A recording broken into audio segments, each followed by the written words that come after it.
Welcome to the Eat Your Content podcast, your home for all things food and pop culture. I am your host, Rich Herrera. Just a reminder to follow me on socials, Instagram, Twitter, Facebook, TikTok, YouTube, at Rich Herrera and at Eat Your Content. And some programming reminders. Again, we are recapping Top Chef all season long for season 21. So make sure to like and follow on YouTube or your preferred podcast player of choice. And make sure you turn on those notifications and hit that bell so you'll know when new recaps drop. Joining me again, who never disrespects a fish, my friend Chef Amadeus. Welcome back, Chef. Hey man, welcome to be back. Welcome to be back. So let's get right into it. We get into the quick fire, and they do something called a meat raffle, which obviously nobody's ever heard of. Except But for Dan. except Except for for Dan. Dan. Dan was like, "Oh wow, okay." So we're pulling some obscure, well, obscure, but obscure Wisconsin specific kind of things, food centric traditions that they do, and it's really interesting to hear some of the reactions to some of these, as obscure as they are, and they're now being introduced to the greater audience there. So a meat raffle, Kristen explains that apparently back in the day, the bar patrons would pay $1 for a paddle and had a number on it. They'd call your number. You get to, I guess, I don't know what, pick whatever meat was left in the freezer. I didn't Google the history of this, but I'm just trying to think of, like, I don't know, maybe this was back before refrigeration or something, or I don't know. They're closing night and they're trying to get rid of some food. I mean, what Well, do you well, think? as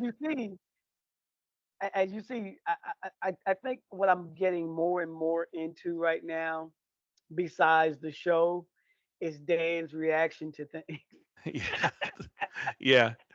I mean, it's fun. When they picked a local guy, they really picked, what a born and raised Wisconsinite that just knows what's up and Yeah, all these things. He goes, "Oh man." So that's really yeah. interesting. I So mean, his reaction is should have a show by itself. Everything that they say about Wisconsin, you're like, like when they talked about the fish bowl, he's like, I just yeah, I got some thoughts on that. We'll get it's to that when just we talk about the elimination challenge, but I gotta say, a fish boil does not sound appetizing to me, but it's a Wisconsin thing, so it's in there. But we'll get into that here in a little bit.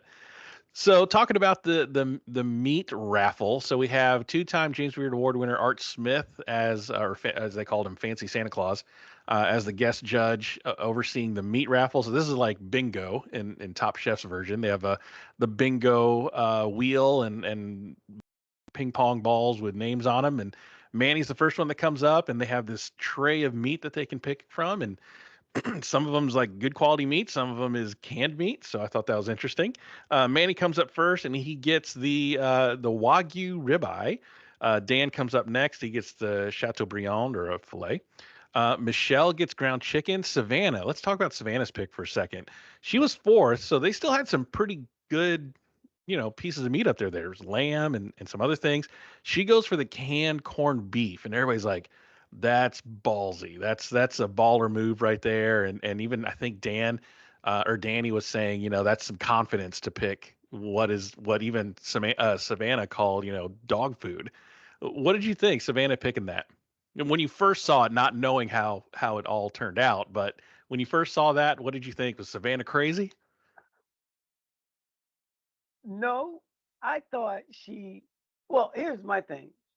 When somebody picks an item like that with other great items left, in my mind, I'm like, well, if you can, if you can, it's easy to cook good meat good, but it's hard to cook bad meat good. Yeah. So she was like, you know what, y'all getting the wagyu and the chicken and all. Yeah, that's easy to do. We on Top Chef. Let me show you what I can do with something that nobody wants. Nobody wanted that because when she picked it, everybody like, woo, glad she picked that. Yeah, she came in with a Versus plan. her, right? She was like, like she said, I got something in my head that I want to try and make it happen. And like I said, I'm glad. This gonna sound kind of crazy, but I've said this before on the show. I'm glad a woman picked that and did something ballsy. And it's kind of like what you were saying earlier. Is like if you can make canned corned beef really good, that shows a lot of skill and a lot of effort versus somebody getting a wagyu ribeye that you don't really have to do a whole lot to, other than 30 seconds one side, flip it over 30 seconds on the other, and you're done, and that's it. So with Manny grabbing the wagyu, the, it puts more pressure on him than it does on her because you got wagyu the top of the top. Yeah, Don't mess it yeah, up. You cannot mess this up. You have no excuses. You have wagyu. She has canned meat. yeah. You can't mess it up. So for her to grab that, I was like, okay. I was interested to see what she would pull off. Yep. Surrounding out the six, he had Danny picking next with lamb, and then finally Sue gets what they called luncheon meat, aka it was spam. Let's just call it spam. Yep. But and Sue getting spam. I love spam. I think spam is an underrated ingredient, and you can do some really versatile things with spam. If it were me, I probably would have picked spam. I love spam. Spam's great. Yeah, what is your spam fixation? Yeah. I mean, if you have, especially if you're one of those folks that grew up with spam, Yeah. if here's my thing, if you grew up with spam and you're a chef now, oh, you got some amazing dishes to do with spam. Oh yeah. Oh yeah. So the challenge was in 30 minutes to cook a dish with their chosen meat, and the winner gets $10,000. And as mentioned in the last episode, the quick fire will be part of the judges' overall criteria on who stays and who goes. So let's talk about what everybody made. So Danny made a Zatar spiced lamb rack, Jimmy Nordello harissa relish, labna and mint. Dan made a Sichuan Chateaubriand noodle dumpling. Michelle made a jerk chicken nugget, black bean puree, pickled mango salsa. Yeah, let's talk about Michelle. Let's stop and talk about her for a second. She waited way too No, let's long and move on. made Let's move on. Let's move on. Let's move she on. she waited way too long to cook chicken and made those patties way too thick, put way too much breading on there. You cannot be this deep in the competition and serving raw meat. It's raw. It's supposed to be raw. I was like, Michelle, what are you doing? What are you doing? And she knew it. She Listen, knew it. She put that listen, chicken in the fryers like, this is not going to be enough, but I got to put something down. You might as well put nothing down. listen. You know I love Michelle. Time just got away from her. That's it. That that Yeah, that's that's all that that's all that we both can say is time got away from her. Um and and but here's the thing. Here's the thing. And I've said this on many accounts. It's easy for a non-competitive to sit back and armchair this. If you're not in that moment, and I've been in that moment, you really don't understand how time will fly away because we're getting snippets of what they're doing. We're getting the snippets, um, and time got away from her, and you can feel it closing in on her. And in my opinion, she did what she could, and she she took it. She took it. yeah. I mean, I get what you're saying. I'm Monday morning quarterbacking it. I'm not a chef. I've never been on a cooking competition. But look, you're 10 episodes in. This is not your first time working with an abbreviated clock. No excuse. You got no excuse. None whatsoever. You gotta I'm know. trying. You I'm gotta trying. know. You gotta know that clock. You gotta feel it in your head. You gotta have that internal timer going, and you have to understand, how long it takes to make ground chicken nugget. And so, if this were the first couple of episodes, maybe first three, maybe even first four, and you're still kind of working on clock management, okay, I can forgive you on that one. But no, you're in the top six now. No excuse. I'm gonna tell you that clock is your worst. It could be your best friend or it could be your worst. And that's the same thing with the ticket machine. The ticket machine coming in. It makes you lose. It puts you in a whole different category. I mean, a mind just it's crazy. But listen, maybe I'm defending Michelle because I like her. I love her style. But Michelle. I'm going to bat for you, girl. Now it's what her plan sounded great. I would love to try a jerk chicken nugget, a homemade chicken nugget, with that black bean puree and pickled salsa. I mean, pickled mango salsa. That sounds delicious, but man, she couldn't get that chicken together. So Sue made a doserac with luncheon meat. It was like a Korean style spam dish, marinated egg, jasmine rice, and Brussels sprouts. Savannah, with her canned corned beef, did a crispy corned beef and beet salad, creme fraiche, and pickled celery. And Manny, let's talk about Manny for a second. He did a Wagyu ribeye aquachile. So aquachile rears its head again.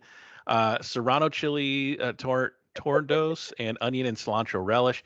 I don't know if anybody knows how to make an aquachile on Top Chef. I mean, every version of aquachile was is wrong. Like the first one early in the season wasn't spicy enough.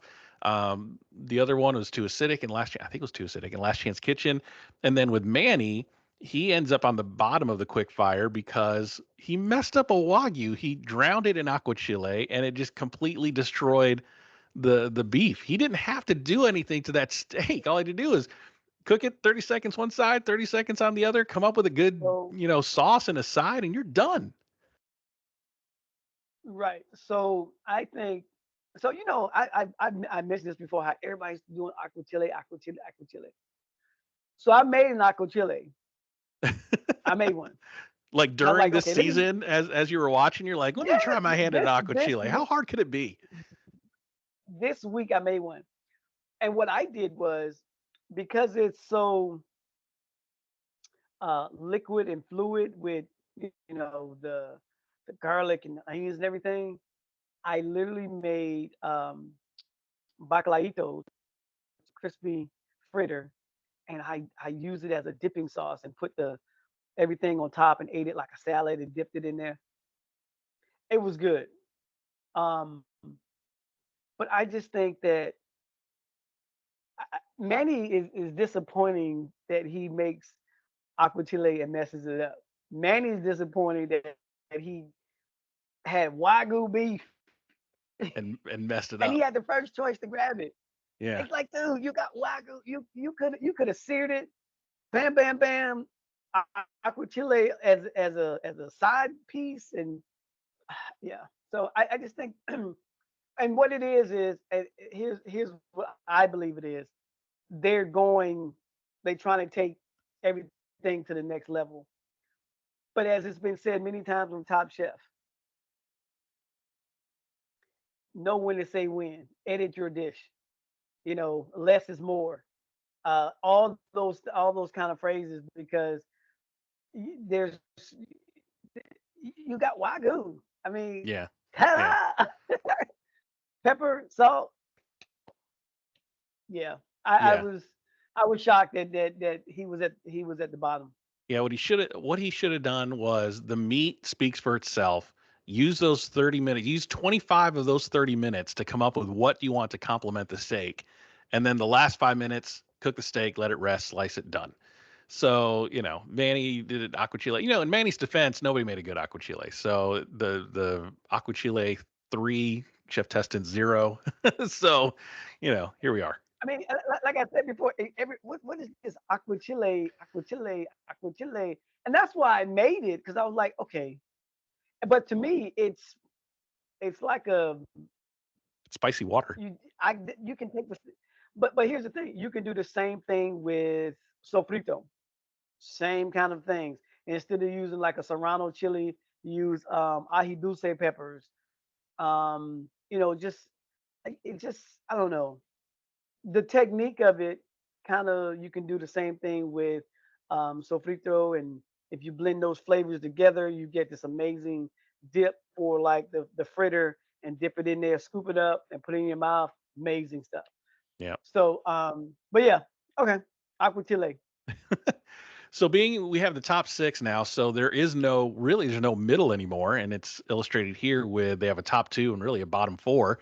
The top two were Sue and Savannah. The judges said that Sue had good rice, a nice silky egg, nice little treasures throughout. His looked really good. Like I said, I'm a fan of spam. I'd have ate that.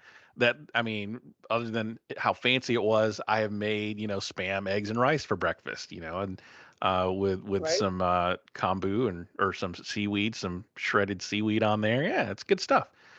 Savannah was also in the top two. Tom Colicchio said she was surprised with what she did with the canned corned beef. She did great. I mean, she came in with a plan, knocked it out of the park, and ended up winning. So she was the winner of the quick fire. So this is back to back challenges for Savannah. She won last week's elimination challenge, comes in this week, wins the first quick fire, wins 10K. So her total cash winning so far is 18K.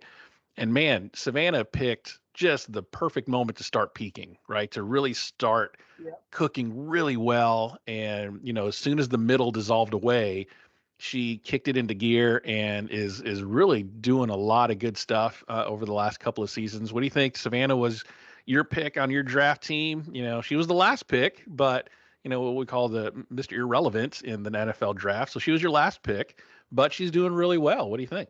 Kudos to her. Kudos to her. I hope she continues to improve on herself. And like I said, now the middle is gone. Yep. The middle is gone. So now it's all about just banging those things out, dishes after dishes after dishes, being creative, being smart, being focused. And she's back to back. So we'll see what happens next time. Yep. Yep.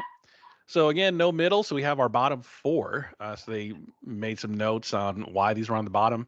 Manny had too much acid in the aqua chile, so it overpowered the wagyu, which that's just disrespectful to the wagyu. Michelle had, Right? oh, well, we talked about Michelle, too much batter and yeah, raw chicken. Danny over rested his meat, so robbed the meat of some juiciness. And Dan needed more meat in the center of that noodle, and everything ate dry. So those four were on the bottom. So we get into the elimination challenge. They said, "Hey, wear something comfortable, come out back, and we got something special for you for the elimination challenge." They get out there and they're met by just a cavalcade of Top Chef alumni. Running down the list, you got Gregor Gourdet, who was on Top Chef Boston and All Stars, the LA All Stars season. Sarah Bradley was on Top Chef Kentucky and was on last season, World All Stars runner up. I also interviewed her on my pod. So if you're watching this on YouTube, somewhere floating around, I have a link. You can check that out. If you're listening on Spotify, I'll put a link in the show notes. But yeah, so she was on there. She was back. It was good to see her back in the Top Chef world. Shota Nakajima, probably one of my favorite contestants, and somebody I want to get on my pod. So Shota, on the off chance you're listening, come on the pod. He was on Top Chef Portland, one of my favorite seasons. Top Chef Portland was really great. Justin Sutherland from Top Chef Kentucky, May Lynn from Top Chef Boston, and Jeremy Ford from the California season. So what was fun, I thought it was kind of a reunion of the Fast Foodies crew between Kristen, Jeremy, and Justin. They were the host of Fast Foodies. Have you ever seen that show? I have. Yeah, that show is so funny. If you haven't watched it, I'm sure it's streaming somewhere, but the concept was a celebrity would come on, talk about their latest project or whatever, and then they would tell the chefs, okay, my favorite fast food or my favorite, fast food thing as a kid was, this.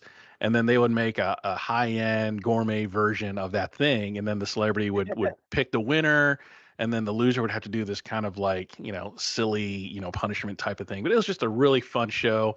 If you can find it streaming somewhere, just watch it. I mean, everybody's kind of got their hair down and just really looks like they're having a lot of fun. So it was neat to see their reunion kind of come in, but they kind of didn't really acknowledge each other. It's like, oh hey, it was all business, all professional. So you have a whole bunch of Top Chef All Stars, and then Art Smith is going to be doing the judging, and they talk about this fish boil thing. So Kristen said, yeah, there's crab boils, there's crawfish boils, there's shrimp boils, but in Wisconsin, there's something called a fish boil. And man, I thought if Dan's eyes rolled any further in the back of his head, the earth would have tilted on its axis. He's like, he says, I hate fish boils. It's the opposite of everything that we were taught to do with fish as a chef. So when you heard of this concept, have you ever heard of a fish boil first? And if not, what did you Nope. think of this concept after watching kind of how it goes down? Well, to me, it seemed like I said, I've never heard of a fishbowl before, but and the way they did it, it looked like to me a new concept kind of a thing. Um, and when I say new, unlike a crab boil or crawfish boil, people been doing that since the beginning of time. But no one's ever thrown gasoline on the fire to. I thought that was more of a showpiece versus what he said it was for. Yeah, so they Maybe I'm actually wrong. yeah, so they actually demonstrate a fish boil, right? So it's like any other kind of seafood boil except it's with whitefish, and they have this guy named Torch, appropriately named, who is a what they called a fish boil master, I guess. And he talks about the boiling process, and you're cooking over an open fire, and the top of the water can get some scum and ash from it from the fire. So at the last minute, you take some kerosene and you throw it on the fire, and it generates this huge fireball. And what it does is it's supposed to force the water to boil over so that all that scum and ash comes out of the pot and you have clean food. I mean, I guess, but it looked good on camera, man. That was a great slow mo shot. It reminded me of like a Jerry Bruckheimer film.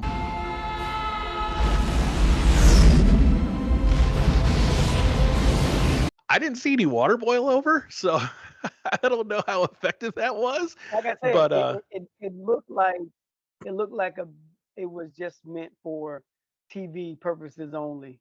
a big old showpiece. It did, and that's just me now. We weren't there, but I'm with you. I didn't see any water boil over. I didn't see. All I saw was look, man with kerosene. Boof. Yeah. I mean, any man would love to have the opportunity, any reason to throw some gas on the on the fire and get that big fireball. I mean, what man wouldn't want to do that? I have made fire! I have made fire! I don't know if there's I just any. like okay, I mean, like I said, it looked cool, and I'm thinking, look, if you don't want ash and stuff in your water, put a cover on it, like put a lid on the pot. But but you know, and being someone that and being me someone that cooks in a Dutch oven outside on that's a right, regular basis. that's right. I mean, we don't put kerosene or gasoline on the fire to get that ash out. We put a lid on top of it. And here's the thing: even if you did get a little ash in there, it ain't that bad. It ain't that big of a deal.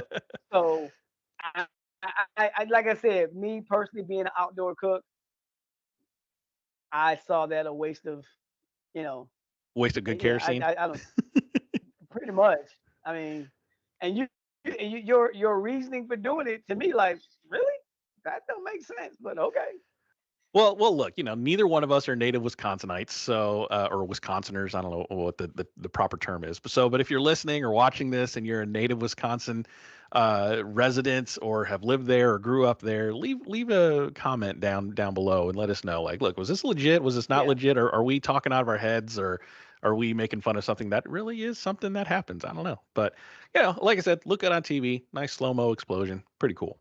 So they demonstrate it, they eat it, they taste it. Everybody says it looks good. And I'm not a big boiled fish fan, but if it's good, I'll eat it. So I just have to try my right. first one to be a proper judge. So we'll see. So after they get done eating, the top chef all stars and the contestants are kind of getting to know each other.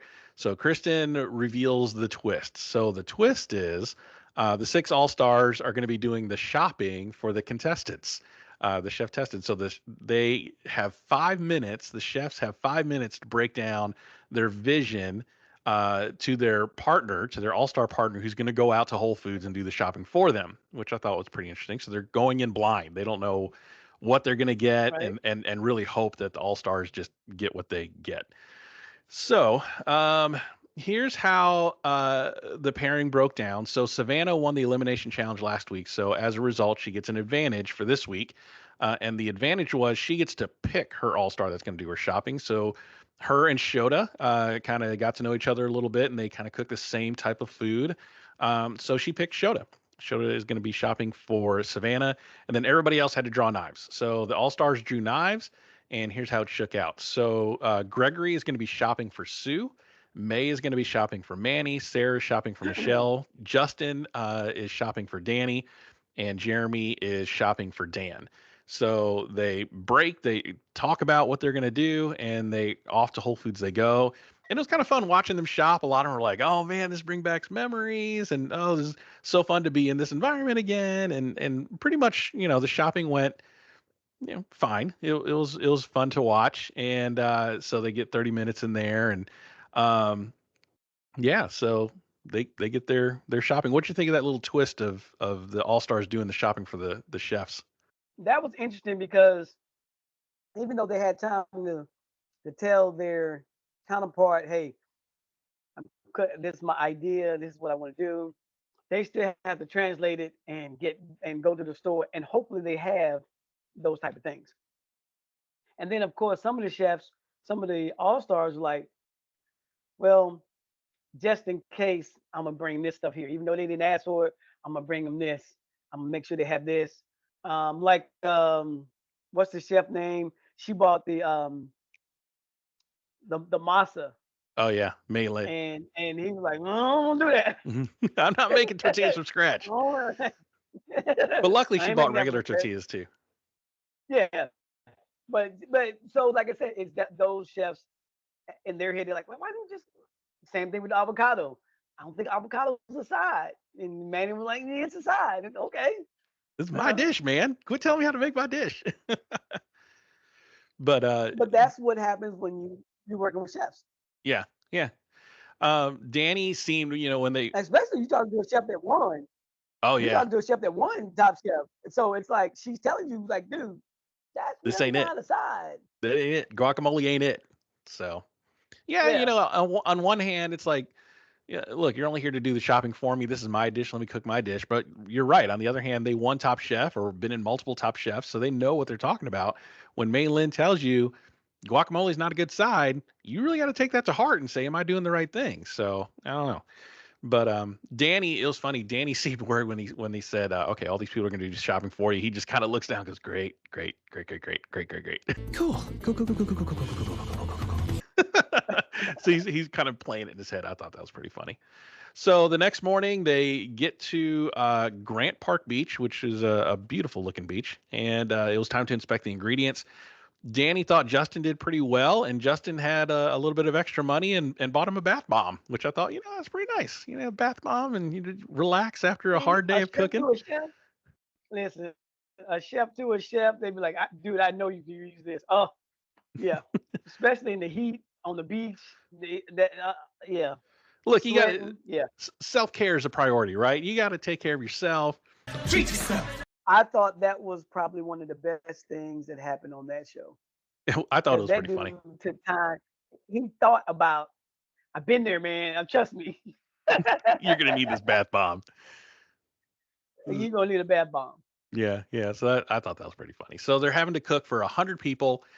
So the cooking 100 people and all the guests, VIPs and everything like that. So it's basically one of those catering challenges again. So the cooking starts. Everybody's kind of either deboning their chicken or not deboning their fish or not deboning their fish. Kind of, what do you do in that situation? So Savannah, though, she starts deboning her fish, and she has a new knife that she hasn't used before. Slices a huge gash in her hand. It looked bad. I mean, she took she was trying to get it stopped, and it was just gushing, just. I was like, oh god, that looks bad. But man, she's a trooper. What was overlooked, and I'm sure it was, did you hear somebody say, do you have anything to colorize it with? Oh yeah, yeah. That's what she was saying. She's like, So, cauterize this thing, stop it from so bleeding. let me tell you this. I've seen chefs cut themselves, cooks cut themselves, and literally get a hot pan and stick their hand on it Oh, and like, lit- dude, I promise you. So when I heard them say, "Do you have anything to colorize it?" I was like, "Ooh, these young chefs about to find out I mean, what a the way real she chef is." the way she asked, it sounds like she's done it before. Like, this has happened to her. I'm sure, I'm positive this has happened to her before. So, but Listen, every chef has had a gash. Every chef, oh yeah. every chef that had a gash, a cut, and they've all done it differently. Some people, if they have like a little small gash, I've seen waiters, if they have a little small cut, they'll clean it up and drip wax on it, candle wax on it. Yeah. Um, like I say, the hot. If they have a hot griddle, you're on the stove, on the oven. Yeah, like I said, man, it's brutal. But here's the thing. As crazy as that sounds, that's a normal thing on these lines on a Friday, Saturday night. You Yeah. can't stop to like, oh my God, my finger. No, dude. Wrap it and go. Worry about it later. Yeah. Yeah, that And cut looked that's why you see nasty. it with gloves on, with three Yep. pair of gloves. Yep. Yeah, it's basically what happened. Yeah. They found a She's a, way to get it to stop bleeding, wrapped it up, threw some gloves on it, and she's effectively cooking one-handed now because she was saying the pain was just incredible. So shakes her confidence a little bit, decides not to debone her the rest of her fish because she's got to get going. you got to Yeah, pivot. You got to pivot. got to pivot. So speaking of pivoting, Sue was expecting a Thai curry paste, but Gregory got a spicy curry powder, so he had to pivot a little bit on Yep. his dish. And looking at them or watching them cook on the beach and doing all that run around, they had to take firewood from the pile and add it to their fire as the cook went on, and get ingredients from here to there, and they're running on the beach. It looked miserable. I can't think of a worse place to cook than on the beach. 200 degrees in sunlight, minus 200 in the shade, canyons of razor sharp rock, unpredictable gravitational conditions, unexpected eruptions, things like that. Okay, so the scariest environment imaginable. Thanks. That's all you gotta say. Scariest environment imaginable. I've never cooked on the beach for obvious reasons. You got wind, you got sand, you got bugs, you got Yep. everything. I mean, you're an outdoor guy. You cook out in the woods. I've seen some of your Instagram videos. You cook out in the woods Well, camping, listen, it's like Danny cooking on the said. beach. Listen, it's like Danny said, trying to cut chives in the wind. That Yeah, that's that, that's that's crazy. You trying to cut chives in the wind blowing. Yeah. Like I said, those chefs were troopers to pull anything off. Win, lose or draw. Kudos to you cooking on the beach in the wind, the, the sand blowing. I'm surprised somebody to say the food was gritty. I don't like sand. It's coarse and rough and irritating, and it gets everywhere. yeah, I know, right? And speaking of Dan, yeah, poor Dan. I mean, hats off to that guy because he's already having to walk around with a cane Oh, because of his Kennedy's disease, and they didn't alter the challenge for him. He was doing the same thing as everybody else, and he was having to run back and forth. And God, he looked exhausted. They showed one scene where he was just downing some water, just guzzling it. And I was thinking, oh man, I forgot all about he his Kennedy's disease. This has got to be awful for him. Oh man, like I said, Dan is becoming one of my favorites because of his disease and because he's not letting it interfere with what he's doing. Because by all means, he's killing it right now. Yeah, Dan is killing it in every aspect of what he's doing. So I'm a fan of what of how he's getting through this. yeah. And yeah, and like I said, yeah, walking on that sand. Oh yeah, that must be just like brutal on his body. Yeah. I mean, look, I go when I go to the beach probably once a year when my grandkids come to visit, and just carting everything from the car to the beach is like I'm done. I'm like I'm ready to go home, and this is stupid. And so I can't even imagine doing everything that they were doing, going back and forth and up and down. Oh God, good Yeah, on them. Hats off to all the chefs cooking in those kinds of conditions. So let's talk about meal service. So Danny was first. He did a sofrito boil, salsa verde, carrot slaw, French bean, and bonito salad. They said the judge said the fish was cooked perfectly. May said got a lot of flavor from the broth. Salsa verde complemented it very well. Gregory said the salad was stunning and it was good enough to steal. Art said that. He had a really smart move. Danny did. He thought, look, if boiling the fish, because you can't boil the fish until there's like 8 7 minutes left in the boil, but it's not enough time to really impart a lot of flavor because you're not poaching the fish. You're literally boiling it. So he had the smart mhm. idea to brine the fish beforehand, which I thought was very smart. Very smart. I don't think anybody else did that. They didn't show anybody else doing that. But Danny thinking on his feet, and it's like, you know what I'm going to do while I'm waiting for the boil is I'm going to brine this fish. What did you think when you saw that happening? Great move, absolutely great move. Because like I say, the fact that you know you have to add flavor into it. So between him and Michelle, I like what they did. So with Danny, like I said, he brined it, gave it time to set, and just waited to that 8 minute mark, and then hit it with that with the gasoline. Great job, great move. Yeah, very smart, very smart. So Savannah did a kimchi gochujang boil with baby potatoes and a smashed tofu salad. She was a little worried that her potatoes came out flavorless, but apparently they came out pretty good. A couple of judges made some remarks about the potatoes.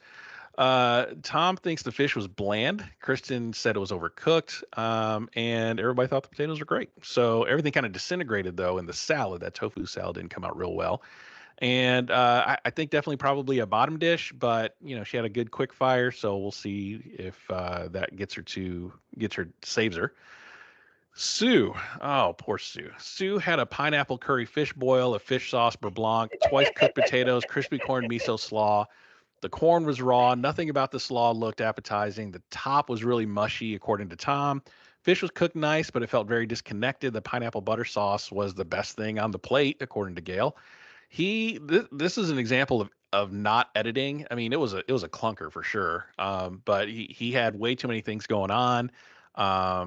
Yeah, what do we think of Sue? Sue's problem is, I said this before, he had too much time to think. Probably he had too much time to think, and he didn't edit himself, right? Looked himself in the mirror and didn't take that No, one he item was off. like, I want this, and like Tom said, how does this all go together? Yeah, How does this? What? Um, yeah, Sue is. Yeah, he was. It's like a chef told me one time. He said I had a bunch of ideas and they all on one plate. So that's what Sue had. He had a whole bunch of ideas and he put them all on one dish, yep, and yep, that's what happened. yep. Later on in the judges table, they called it a potluck of a plate, which that's not a great way to describe it. But yeah, Sue did not have a great day. So Dan did a red curry boil, coconut and herb slaw with peanuts, fingerlings with duck fat, and shiradashi oil.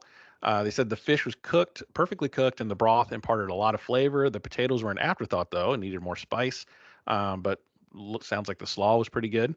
Michelle did a Cajun boil, charred corn and kale salad, potatoes with sausage, peach and garlic butter sauce.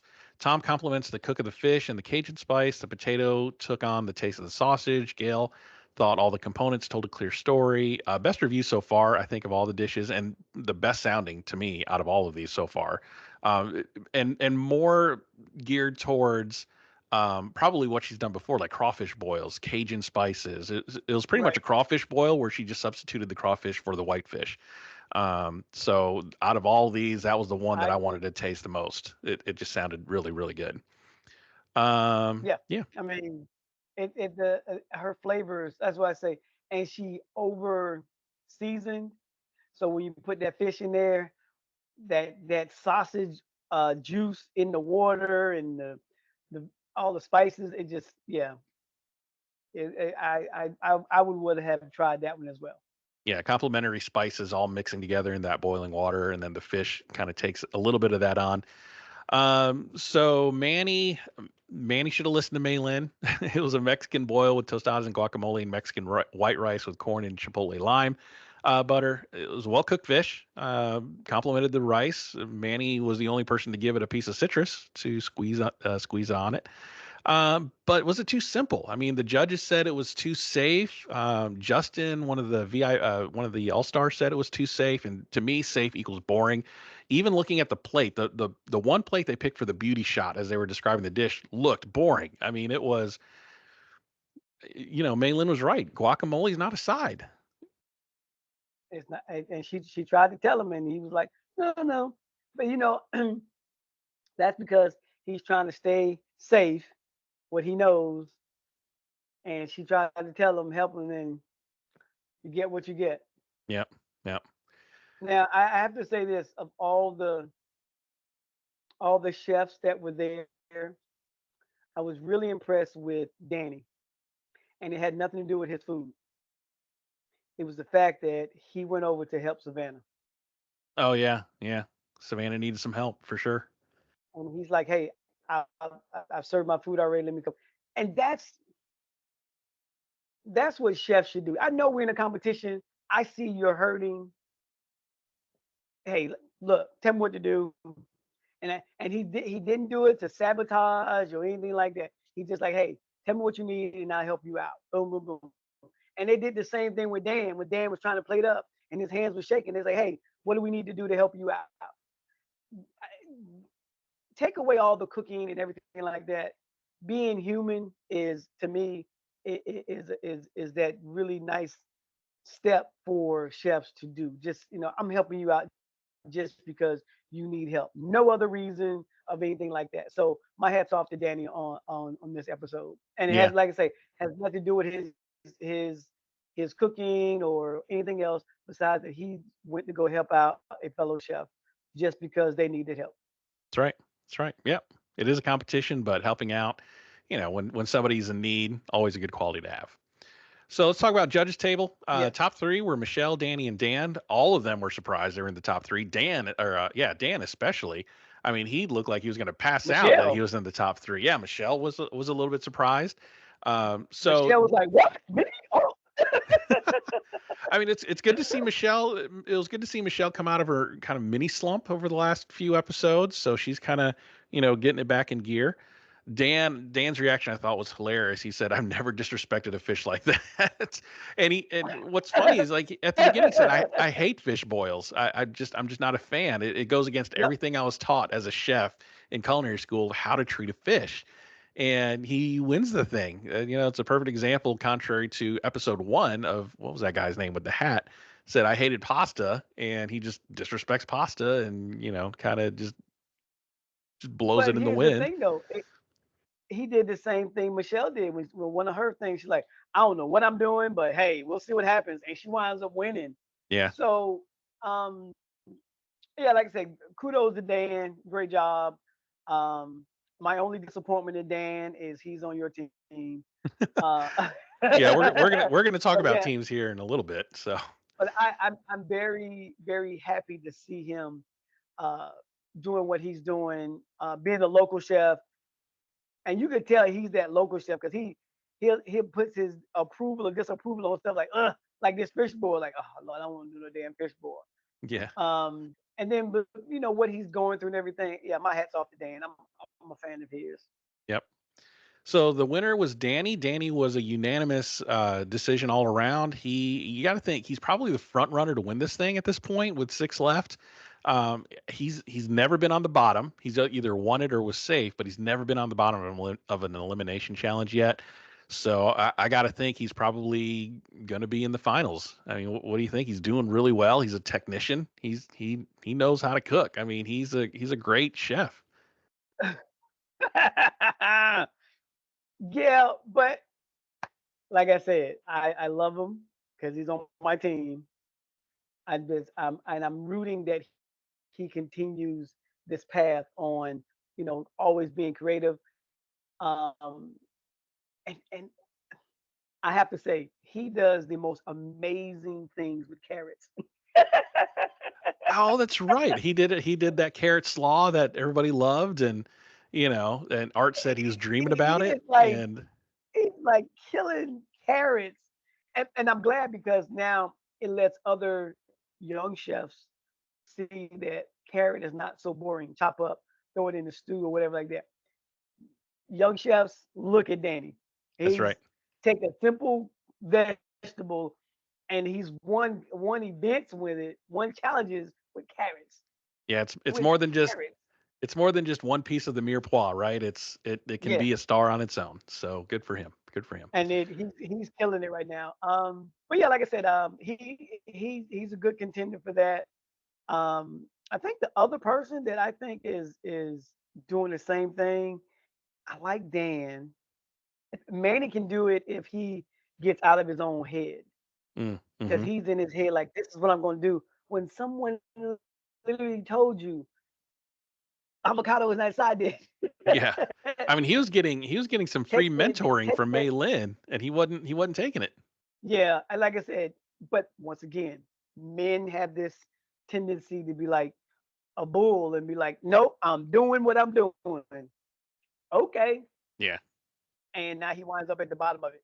Um, but yeah, like I said, once again, there's 6 people left, and um, yeah, we'll see what happens next. We'll see what So happens. again, there's no middle. So there's a top three and a bottom three. So bottom three is Manny, Savannah, Sue.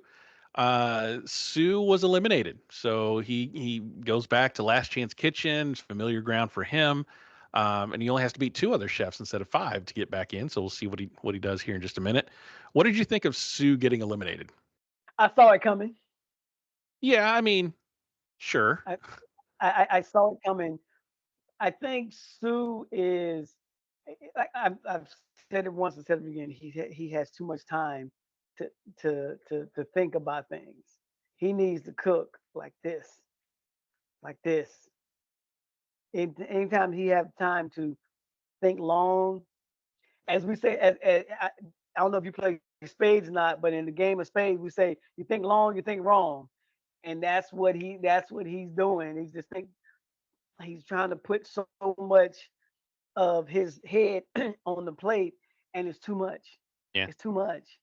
And several of his uh, uh, challenges, they've told him, dude, that's too much. That's too much. Pull back a little bit. Editing is hard for him. But I will say this. I said it all along. Whatever dish they mess up, go to their restaurant right now. That Yeah. is gonna be some amazing.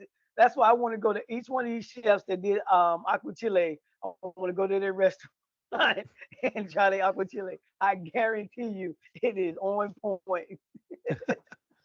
So here's my I'm gonna go off a little bit. Here's my hot take on Sue going home.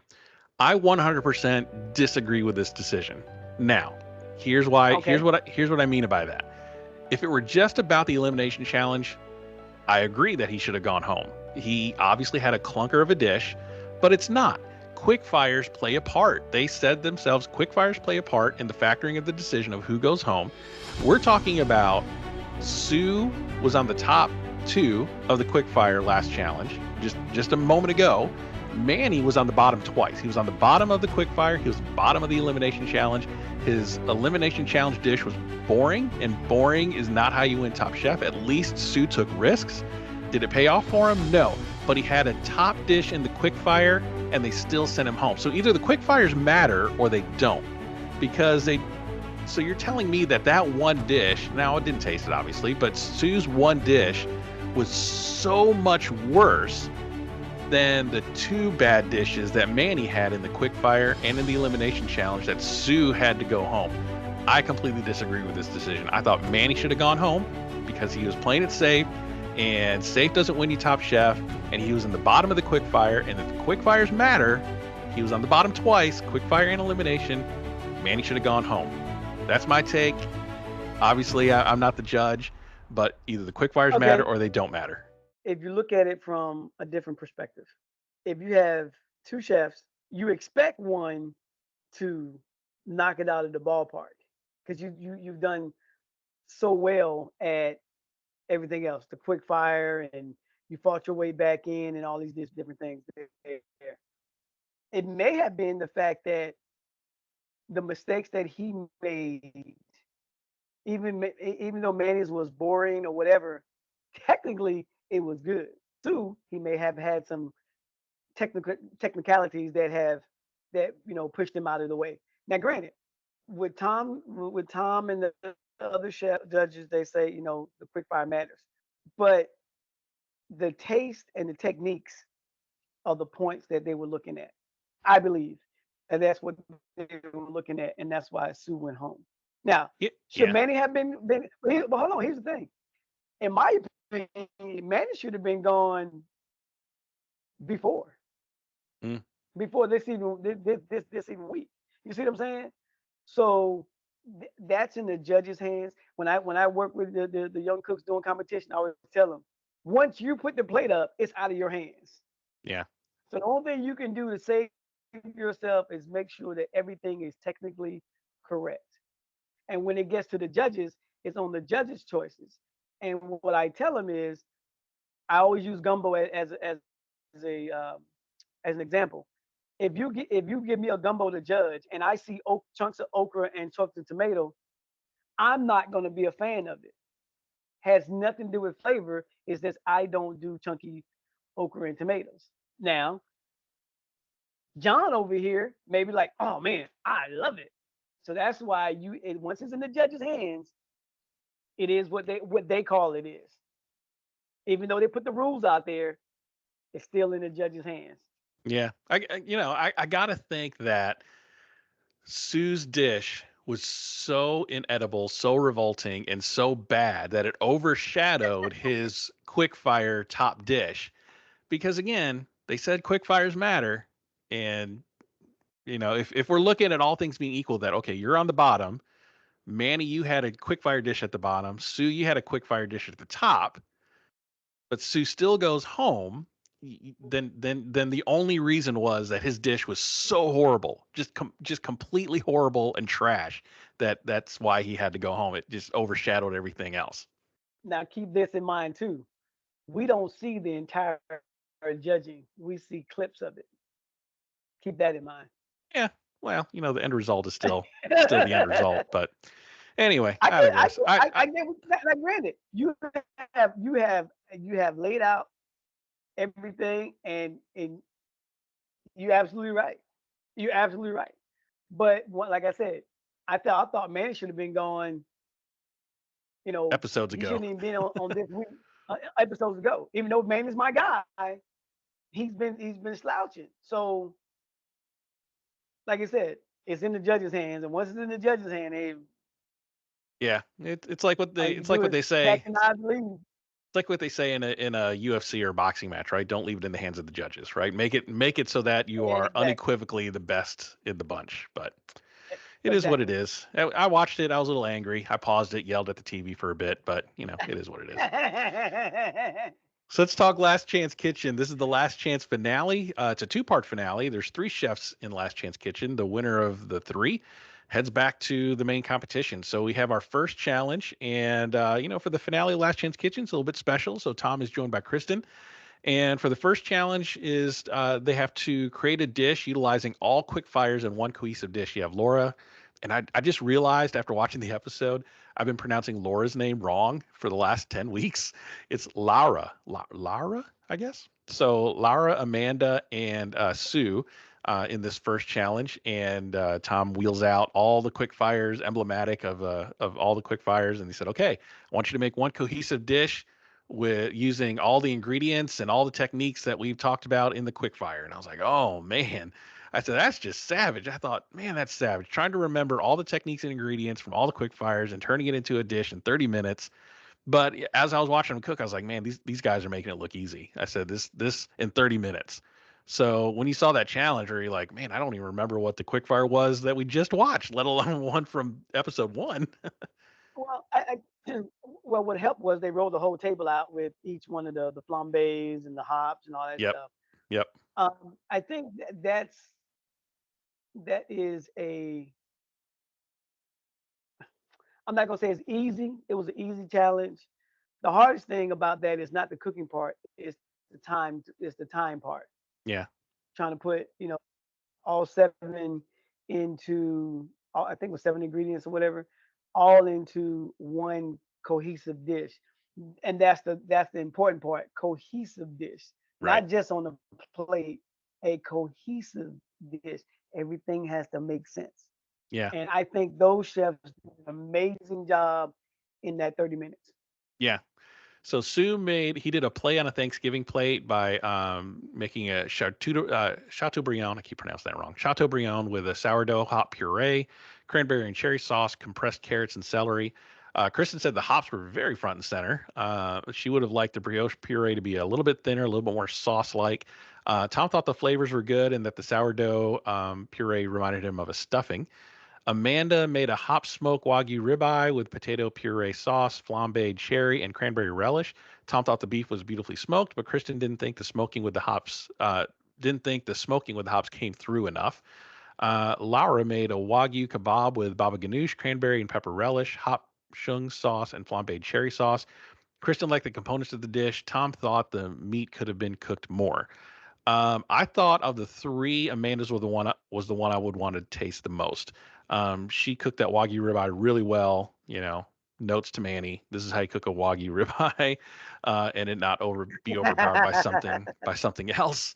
And I like anything smoked. I think smoked is a really cool technique, both visually and culinarily. A way to impart some light flavor in there. What do you think of these dishes when you were seeing them? I love the fact that they one infused everything in there in a way where they became cohesive. Um, the techniques that they were using for the flambe, for the smoking, smoking with the hops, and all those, just those techniques.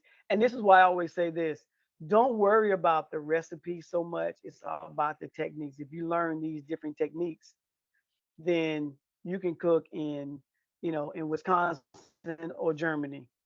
You may have different ingredients, but it's still the technique is still the same. So I was watching that one.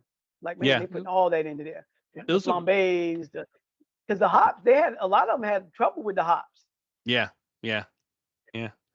Is it too much or not enough? Yeah, I thought it was a really great challenge to watch. Just trying to utilize a bunch of disjointed ingredients and techniques and putting it all together in one dish was really fun to watch. So the winners were Amanda and Laura, and Sue was unfortunately eliminated. The LCK comeback king is King No More. So no more comebacks for him this time around. And again, editing issues. It was just too much on the plate. And the last few challenges had some editing for him. He just didn't know when to stop. So challenge number two is kind of a throwback to Kristen's winning LCK back in 2012. The challenge was 30 minutes just to make a great plate of food. Very wide open. I think Laura had a good point. She's like, this is actually harder than cooking with some parameters. Because what are people looking for? It's almost too much information. Is kind of reminded me of the architect challenge back a few episodes ago, where it was like, what does this all mean, right? So, but 30 minutes, just cook your food. And the strategy here, when you're thinking, if you heard a strategy like cook a good plate of food, do you reach into your bag and cook something you cooked 100 times that you know is going to come out great, or do you try to do something new? Being in a Food Network competition, if you were given that kind of parameter, what would you do? Well, what I did, I combined the old with the new. Everything I knew how to do, I just brought it in with what the situation was at hand. And that's what they were trying to do. I think she had so much on her head, but then she just took a deep breath and simplified everything.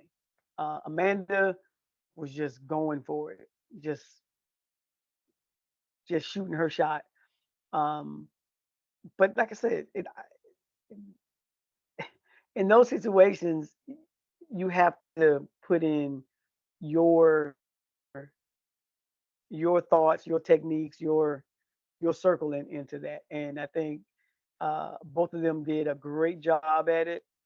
It's hard to get started because you see Amanda was like, what should I do? She's standing in the refrigerator like, what should Yeah, I do?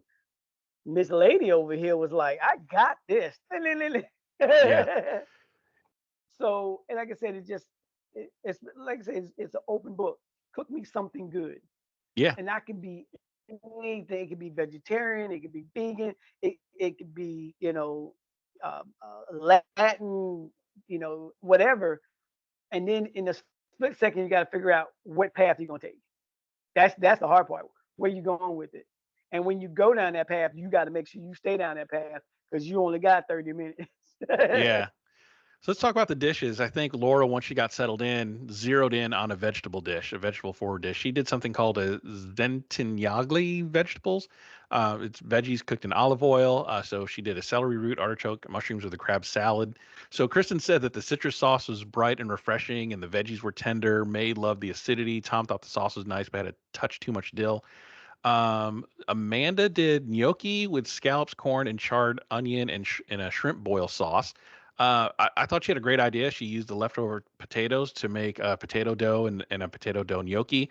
Watching her roll that out, though, I thought, man, those are a little thick. They're a little big, and I was worried about if they were going to cook in time. And even Amanda knew that they were going to come out probably not as nice as she'd like, probably a little gummy. And they did say that. So, but Tom did say the scallops were beautifully seared. There's a nice char in the corn. But May thought the gnocchi was gummy, and Kristen agreed. But they gave her props for trying to do gnocchi in 30 minutes. So she swung for the fences on that one. Didn't quite make it. So after some deliberation, the winner was Laura. So Laura is back in the main competition next week, and Amanda is eliminated. And looking at my team, that's it. I only got Dan left. Everybody on my team is eliminated. So unless Dan can make one hell of a run in these last few episodes, there's probably no way I'm going to win. So go Dan. I'm down to one. I'm down to one chef on my team. So I was really rooting for Amanda to make it through, but she was done in by her gummy gnocchi, and all I got is Dan. So congratulations for winning So the Top Chef season 21 draft. So so here's the thing. Next time you do this, remember what I told you. Don't look at their accolades. I didn't pick my team from accolades. I picked my team from cultures. yeah, I chose poorly. You chose poorly. That's what it is. Uh, It is I, what I it I is. think the only one that, well, two, um, Mr. Man. I don't know what happened to him, but Rasika, I was pulling for her. Yeah, I was I was disappointed pulling when for her.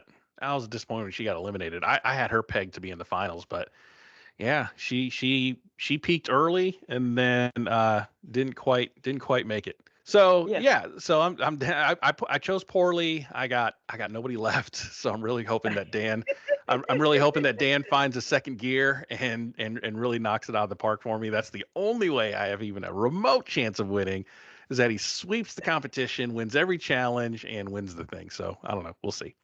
So draft point update. Let's talk about the points here for a second. So the quickfire winner was Savannah. Normally quickfire would get you 5 points, but Savannah got you three because she was also on the bottom. So it was a 5 - 2 situation. So she got 3 points total. Top of the judges table, you had Michelle and Dan with 3 points each. And the elimination winner was Danny, so that got you 7 points. Bottom of the judges table, you had Manny, and we already talked about Savannah and Sue, so -2 points for everybody all around. Last chance winner, or last chance winners, was Laura and Amanda. So Laura gets 4 points. You get 2 points for each last chance kitchen win. So she won the first round and the second round. So she gets 4 points there. Amanda won the first round. She gets 2 points. So adding it all up, the episode totals, you have Team Southern Passion Lounge with 15 points for the episode, and Team EYC with 3 points for the episode. And then the final show totals, we have Team Southern Passion Lounge about to hit the century mark at 95 points. The content is at 40. So again, like I said, you get 30 points for winning the thing, and then you get 15 points if you end up in the finals. So the only way I'm going to pull this thing off is if my boy Dan makes a run. Which there's some teams out there that have won that were down 3 games and won the last 4. So you never know. Well, Dan is no slouch by no means. Right? So He's once got the again, potential. you never know what's gonna happen. So, and I've been saying this from day one. Until Dan gets knocked out, I can't say anything because Dan is killing it. Like I said, I'm a fan of his. Yeah. I'm a big fan of Dan's. Yeah. If Dan gets eliminated, these podcasts are going to get real short. So I'm gonna have nothing to talk about. All my people are gonna be gone. I'm gonna just be watching from the sidelines, going, "Yeah, good job." But Funny. He said, Dan gone. In the podcast. Bam. end the podcast. We're done. We're not even talking about the rest of these We're episodes. done. So We see you at the end of the show. Be like, okay, now, the winner is. yeah, right. We'll see at the award ceremony. Oh, that's funny. Yeah. So I think we did it. I think But we here's the thing, though. I really want to, like I said, my hats off to all the chefs that are doing their thing, especially with Last Chance Kitchen. They gave it their all. Like I said, And here's the thing: I don't want people out there to say, "Well, you didn't win, so listen, all these chefs are great winners. Go out and support their restaurants. Whoever you like on there, just go out and support them because it took a lot for them to step up and do this. That's right. And they left their families, they left their restaurants, their business, the whole 9 yards. So go back and go out and support these chefs, even the ones that they got eliminated. Charlie out of New Orleans, please go by and see his restaurant. I think he's doing a big event on the 19th of June. All the chefs, just go back and support them because, like I said, they don't get enough praise for what they're doing. So, well, let me ask you this: who do you think the fan favorite is going to be? Oh, geez. I don't know. I haven't really. Probably, I'm gonna probably say Michelle. I'm probably gonna say Michelle's gonna be a Okay, fan favorite for sure. Savannah could be here I towards like the her. end. Maybe Dan. Definitely Dan. I think he's got a great story that people really connect with. But if I had to put money on it, I would probably say Michelle would probably be a fan favorite. So to be labeled See, that. I say the same thing. Michelle, Dan, um, Dan might be in there too. Yeah, maybe he might come off as pretentious to some. Maybe. But once again, he showed his human side by going and helped Savannah out. Yeah. Yeah. Yeah. They might have, wow, because if you think he pretentious chefs don't go help other people out. That's true. That's true. Yeah, they do. I think they They be do. like, you know Bravo. what? Yeah, I think Bravo does like a fan favorite. So I'll have to make sure I follow that and check it out. So, well, Chef, I think we Okay. did it. I think we left no fish unboiled on here. Any final Yep. thoughts about the episode? Any final thoughts about the episode before we close it out? No, just like I said, I'm glad that my team is doing well. I'm once again happy for Dan. And we'll just see what happens next week. All right. All right. So last couple of minutes, anything you need to, anything you want to plug, anything going on? You were at 904 a weekend ago, and you got any other events coming up Yeah. or 904 pop up? Um, Any other events coming up? yeah, 904 Pop Up. Big shout out to them.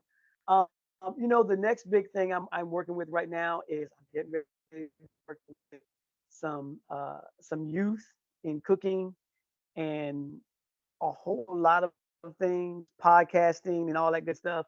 So when we start doing these events with the kids, I'll let you guys know about that. Awesome. Awesome. Where can people find you on socials if they want to look you up? You can find me on Instagram at Chef Amadeus, TikTok at Chef Amadeus, on Facebook, fans of Chef Amadeus, and visit the website chefamadeus.net. Go get those spices, and it's grilling season. So hey, hit up the website chefamadeus.net and get you some of those southern rubs and and put them on your ribs and chicken and just have a good time, a good summertime. Awesome. And also, don't forget to follow me on socials at Rich Rare, at Eat Your Content, Twitter, Facebook, TikTok, Instagram, and also to like and follow, leave a review on this episode, and follow on your favorite podcast player of choice, and hit that bell notification so you know when new episodes are going to drop. Chef, thank you so much again for your time this week, and we're coming to the tail end here, so we'll see you again in a week, and we're getting inching closer and closer to the finale. Yes, sir. I look forward to it.